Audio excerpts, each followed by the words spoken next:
Assalamualaikum warahmatullahi wabarakatuh. Apa kabar semuanya para penikmat channel Tobat 100% yang saya cintai dan selalu dimuliakan oleh Allah Subhanahu wa taala.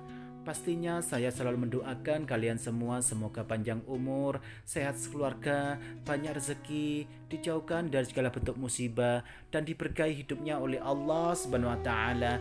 Amin amin ya rabbal alamin. Pada kesempatan kali ini saya akan menjelaskan mengenai kisah Nabi Musa dan Raja Fir'aun yang kejam. Namun sebelum saya menjelaskan lebih lengkapnya, alangkah baiknya kalian terlebih dahulu mendukung channel Tobat 100% ini agar tidak ketinggalan mengenai amalan, zikir, wirid, dan doa-doa sesuai dengan ajaran Rasulullah Shallallahu Alaihi Wasallam dengan cara tekan tombol seperti berikut ini.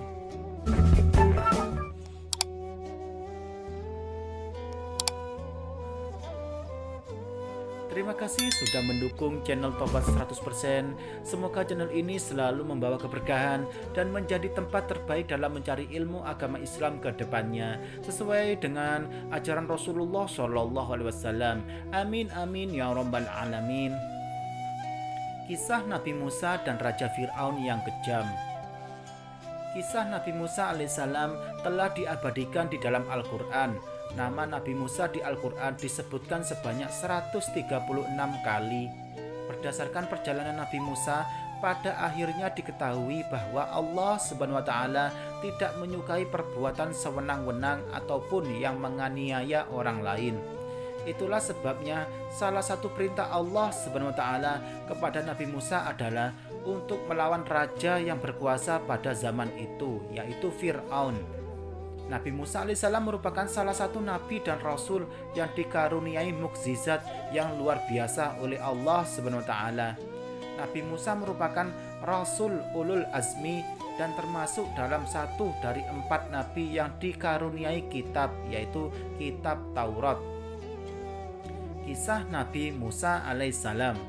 Nabi Musa diperintah Allah Subhanahu wa taala untuk menyelamatkan kaumnya dari kekafiran. Nabi Musa juga diutus untuk menyadarkan penguasa Mesir, yaitu Raja Fir'aun yang menganggap dirinya sebagai Tuhan. Sebab kesombongan dan kekejaman Raja Fir'aun itu membuat masyarakat Mesir takut dan tunduk kepadanya. Raja Fir'aun juga tidak segan membunuh bayi laki-laki karena dianggap akan mengganggu kerajaannya.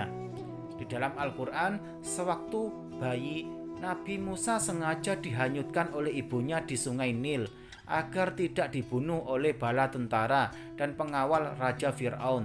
Tindakan ibu Nabi Musa pada saat itu karena mendapatkan ilham dari Allah Subhanahu wa taala.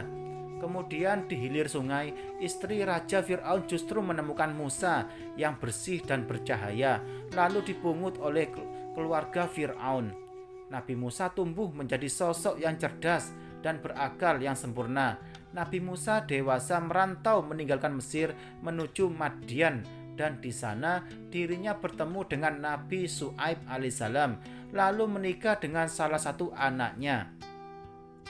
Setelah 10 tahun tinggal di Madian, Nabi Musa dan istrinya meminta izin kepada Nabi Syuaib untuk kembali ke Mesir. Di dalam perjalanan menuju Mesir, Nabi Musa melihat sinar yang menyala di Bukit Sinai. Di tempat itulah Nabi Musa menerima wahyu pertama kali dari Allah Subhanahu wa taala. Allah Subhanahu wa taala juga menunjukkan Nabi Musa pada mukjizatnya yang dapat mengubah tongkat menjadi ular serta dada yang bercahaya.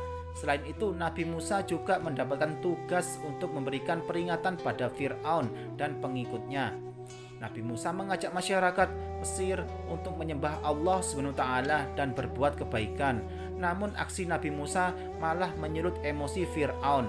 Allah Subhanahu wa taala menimpakan berbagai hukuman kepada Fir'aun seperti musim kemarau panjang yang menyebabkan kelaparan.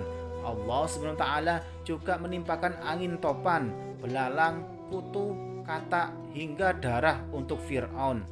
Lalu Nabi Musa beserta pengikutnya memutuskan untuk meninggalkan Mesir. Kemudian Allah Subhanahu wa taala memerintahkan Nabi Musa untuk memukulkan tongkatnya ke air laut, dan tongkat itu membelah laut menjadi 2. Ini adalah mukjizat Nabi Musa yang paling terkenal. Nabi Musa dan rombongannya melewati dasar laut yang kering, sementara Fir'aun dan pengikutnya terus mengejar Nabi Musa. Saat Nabi Musa sudah tiba di daratan dan Fir'aun masih di tengah lautan, Allah Subhanahu wa taala mengembalikan lautan seperti semula sehingga Fir'aun dan prajuritnya tenggelam di dasar laut.